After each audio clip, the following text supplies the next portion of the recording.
Good morning to all my students, and I am welcoming you to the new lecture of accountancy. So previously we were doing the topic that is the dissolution of the partnership. As you all know that the dissolution of the partnership means that it is the final closing up of the partnership firm. It means it's not the reconstitution, just like we were doing in the admission or the situation of the retirement over there, but here finally we are going to wind up. When the partnership firm is going to be finally wind up, it is going to be finally closed down, then the dissolution of the partnership happens. So here we are to close all the accounts related to the partners, related to any of the account which is open there. You have to close it by settling down. And also we are to make the realization account. It is actually the list of all your assets and your liability of your business firm. So you are to first make the list of all the asset in a one side and the list of all the liability on the other side in the reevaluation account.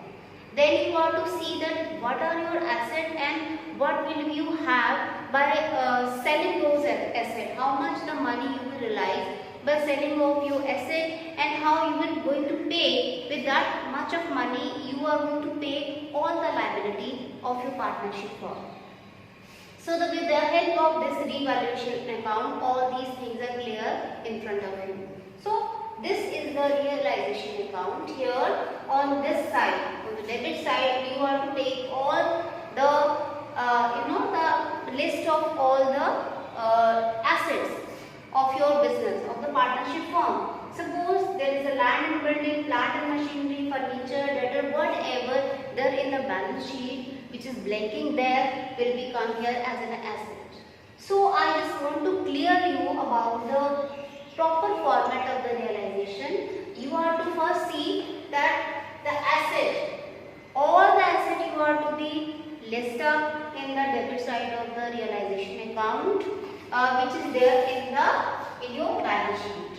So all the asset on from the balance sheet you are going to be lined up here on the debit side of realization. If the assets are going to be lined up here, all the liabilities are going to become here on the credit side. It means how many liabilities are blanking in your balance sheet will have to come here on the credit side of the realization account, which is there present in the balance sheet. All the liability come on the credit side of the revaluation account. Now the next thing, what are your assets? How many of your assets and the asset which has the realized value, which you have sold it out, only will come here. So you have to take only those assets which has the realized value, or you can say which you are getting some money by selling those. And those assets will not come which is not realized. I am repeating it again. Only those assets will come here who has some realized value. Now how much you are recovering or realizing the money from the asset side, from selling of the asset, you are actually going to pay. For that money you are actually going to pay all your liability which is there in your balance sheet. One more thing you should be clear in your mind, that whether it is given in the question or not about the payment of the liability, but if it is there in if the liability is due on the partnership firm, that liability has to be paid, either it is given in the question or not. So it means all the liability related to the partnership firm has to be paid by the partners. So it means that whatever we are realizing from the selling of the assets, if it is less than the the personal property of the partner, can also be used for payment of the outside liability. So here you are going to line up all the liability which you are going to be paid. Now see, after that to bank account realization expense. You know that the dissolution process is a huge process.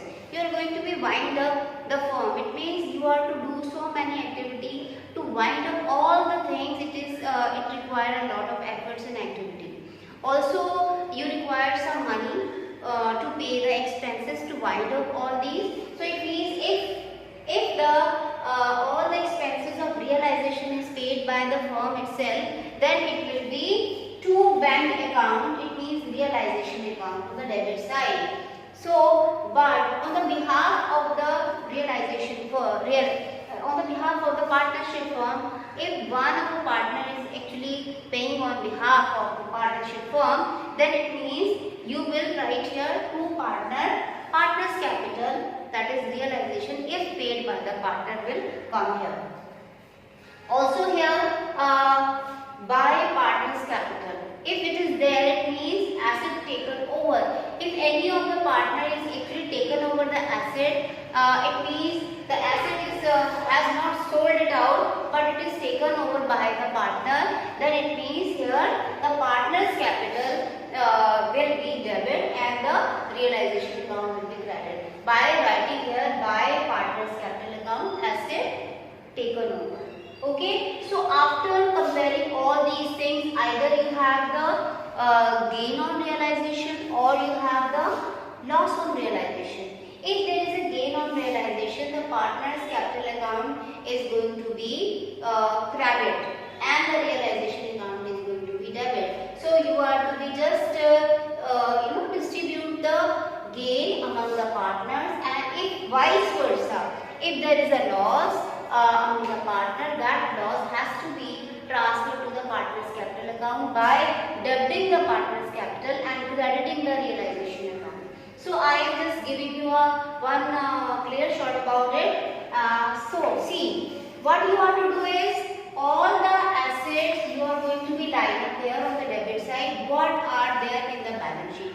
So suppose to land and building, it is there in the balance sheet. To plant and machinery, to furniture and also stock, to debtors, to goodwill, to investment. So if there is a goodwill there in your balance sheet, then only it will come. Also if there is an investment. One more thing, like there is a debtor, and if there is a provision of the debtor, it will go to the opposite side. It means if you are writing the debtor on the debit side of realization, the provision for the doubtful debts or any provision related to the debtor will come to the credit side.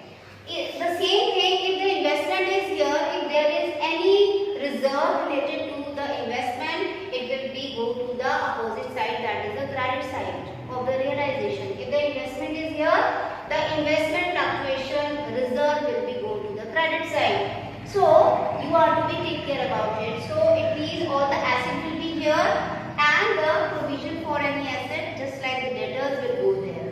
If there is an investment, if there is a reserve related to that, will go to the opposite side. So it means you are to be line up all the assets. Now next is you are to line up your all the liability, as I have already tell you. By provision or debtor will come to the provision for the doubtful debtor will come to the credit side, because debtors are going on the debit side, provision will come to the credit side. Next, by investment fluctuation reserve, investment is linking here on the debit side, investment fluctuation reserve will go to the credit side. Sundry creditor, it is a liability, bills payable, outstanding expenses, or you can say the bank loan or overdraft. These all are the liability which is there written in your books, that is the balance sheet. So these you are to be line up all. Now next step is, it is step number 1, lining all the asset, then line up all the liability. Now next is realized value of asset. You will write it like by bank or cash. It means when the money or you are selling your asset, it means the money is coming. You are going to be here, it will be the bank account debit to realization. It means by bank. So how much money you are realizing from selling of the land and building of your partnership firm or plant and machinery, furniture, stock. What you are realizing from realizing all these assets will come here, and it will be coming by bank or cash. You are not personally writing here on the sheet. You have to take all, list up all. It will be go by bank account or the cash. You will be right here. You are not to write land and building. You are to write here. It will be wrong, because actually you are showing it. You are actually having the money or the realized value from these assets. So you will accumulatively write the whole money here, how much you are realizing from the asset. Now the next step, this is the third number. Now the fourth part is when you are realize the money or through the selling of the assets of the business or the partnership firm, you have to pay off all the liability. It will be point number or step number 4. It means either there, I have told you, either it is there in given in the question or not, but all the liability has to have paid by the partnership firm. So here you will write to bank. It will be to bank or cash liability paid. How much the liability you have in your books, it will be here. It means sundry creditor, bills payable, outstanding expenses, bank loan or overdraft. Any of the liability will ultimately come on the debit side, means you are paying your liability. After that, you have to see either, fifth number is either the realization expenses are given by the partnership firm itself or any of the partner. If it is given by the partnership firm, then you will write the entry to bank account, that is realization expenses paid. And if it is given or paid by the partner, one of the partner, then the partner's capital account is the here on the debit side. It means the partner's capital account will be credit. Okay, and realization account will be debit with the partner's capital realization expenses paid by the partner. Here also, if any of the asset is taken over by the partner, it will be by partner's capital account. It means if here the partner is taking any of the asset, his account is going to be debit with that much of amount, how much he is taken over the asset on that. After comparing the debit and credit side, either you have the gain or you have the loss on the realization. If there is a gain, it will be transferred to the related partner among the partners with the profit sharing ratio, and their account will be going to be credit. Means all the partners' capital account will be going to be credit as a gain on the realization. And vice versa, if after comparing the debit and credit side, if there is a loss by the realization, then that loss has to also be transferred to the partner's capital account, and partner's capital account is then going to be debited. So this is all about the realization account. This is a very important account while at the time of the dissolution of the firm. After that, we will have to understand some entries, how to close your all account, and also how you will going to manage your cash account or bank account. We will do it in the next lecture. Until then, I will say best of luck to all my students. Thank you.